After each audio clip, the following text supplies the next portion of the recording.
এই সাংবাদিক সম্মেলনের মাধ্যমে আমি সমস্ত ত্রিপুরার 10,323 শিক্ষক শিক্ষিকাকে অনুরোধ করব যে আগামী 1 জুন 2020 এবং অল ত্রিপুরা সরকারি 10,323 অ্যাডহক সংগঠনের তরফ থেকে রাজ্যব্যাপী একটি কর্মসূচি হাতে নেওয়া হয়েছে।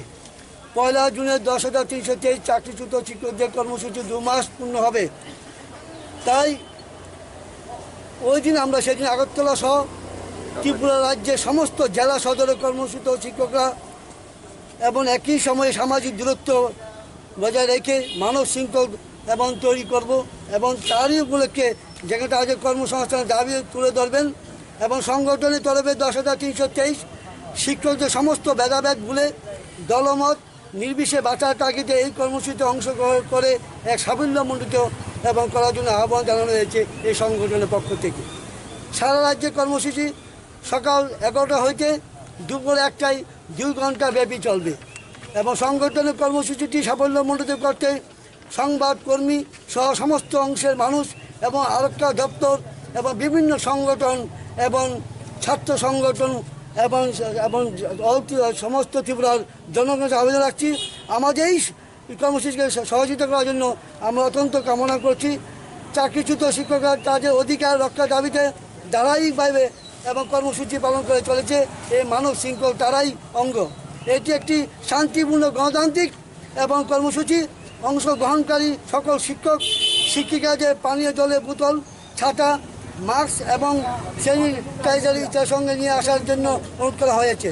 আগরতলার কর্মসূচিতে যারা অংশ নেবেন তাদের সকাল 10টায় রবীন্দ্র ভবনের সামনে উপস্থিত হওয়ার জন্য বলা হয়েছে সংগঠনের তরফ থেকে। উল্লেখ্য আগরতলা যে শৃঙ্খলটি তৈরি করা হবে এটি রবীন্দ্র ভবনের সামনে থেকেই শুরু হয়ে ওরিয়েন্ট চমুনি, জ্যাকসন গেট, কামান চমুনি, সূর্য চমুনি, পোস্ট অফিস চমুনি হয়ে সিটি সেন্টারের সামনে গিয়ে শেষ হবে। তাই আমি সমস্ত ত্রিপুরার 10,323 শিক্ষকদের বলবো আমরা সারা রাজ্যব্যাপী একই দিনে একই সময়ে এই কর্মসূচি পালন করবে এবং সামাজিক শৃঙ্খলতা বজায় রেখে। তাই নমস্কার। আজকে এই সাংবাদিক সম্মেলনের মুখ্য উদ্দেশ্য হল আগামী 1 জুন আমরা রাজ্যব্যাপী এই মানব শৃঙ্খল বন্ধন আমরা করব। পাশাপাশি আমরা ওয়েস্ট ডিস্ট্রিক্টে আমরা রবীন্দ্র ভবনের সামনে থেকে আমাদের যে মানববন্ধন সেটা শুরু হবে। আমি সংগঠনের পক্ষ থেকে রাজ্যের সমস্ত অ্যাডহক শিক্ষকদের, পশ্চিম জেলার যেসব অ্যাডহক শিক্ষক আছে তাদেরকে আহ্বান রাখবো 10টার মধ্যে রবীন্দ্র ভবনের সামনে সোশ্যাল ডিস্টেন্স মেনটেন করে থাকার জন্য। পাশাপাশি সমস্ত যে 7টা ডিস্ট্রিক্ট আছে সেই 7টা ডিস্ট্রিক্টের প্রতিনিধিরা ডিস্ট্রিক্ট ওয়াইজ তারা সেই কর্মসূচি গ্রহণ করব। আমরা ওই দিন মানে 1 জুন আমরা 10টার সময় রবীন্দ্র ভবনের সামনে সোশ্যাল ডিস্টেন্স মেনটেন করে ছাতা, জলের বোতল, মাস্ক, স্যানিটাইজার ব্যবহার করে আমরা আমাদের কর্মসূচি চালিয়ে যাব। আমরা ওই দিন লক্ষ্য করলাম আমাদের 2 মাস অতিক্রান্ত হবে। 2 মাস অতিক্রান্ত হচ্ছে আমাদের সংসার কিভাবে প্রতিপালন করা চলবে সেই উদ্দেশ্য নিয়ে আমরা 2 মাস যেদিন কমপ্লিট হবে সেদিনে আমরা এই কর্মসূচিটা নিতে বাধ্য হয়েছি আমরা সংগঠনের পক্ষ থেকে।